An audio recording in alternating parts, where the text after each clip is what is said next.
কেমন আছো সবাই? তার আগে এটা বলো শীত কেমন লাগছে? গত দুদিন ধরে বীভৎস পরিমাণে ঠান্ডা পড়েছে, মনে হচ্ছে শীতে একদম জমে যাব। তোমরা যারা আমার ভিডিও প্রতিনিয়ত দেখো তারা নিশ্চয়ই জানো আমি এখন আমার মায়ের কাছে আছি। হাত মোজা এনেছি, টুপি এনেছি, মাঝখানে টুপি এনেছি। এটা কিভাবে পড়ে? ওটা কার হাত মোজা? এই তো এই তো আর এদিকে মা সকালে গেছিল বাজারে, সেখান থেকে ফেরার পথে আমাদের দুজনের জন্য ওই টুপিগুলো নিয়ে এসেছিল, আর জানুর জন্যেও টুপি মোজা এগুলো নিয়ে এসেছিল। তো সত্যি কথা বলতে সেগুলো পেয়ে আমি তো খুব খুশি হয়ে গেছিলাম। ওভার অ্যাক্টিং মাম্মা, ওভার অ্যাক্টিং করছো। কিরকম করে? এগুলো ওভার অ্যাক্টিং, জানো তো?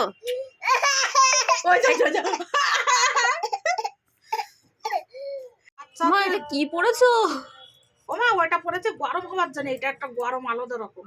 ও মাই গড, এত ঠান্ডা লাগছে তোমার? মা, যেহেতু জলের কাজটা অনেক সময় ধরে করেছে, এই যে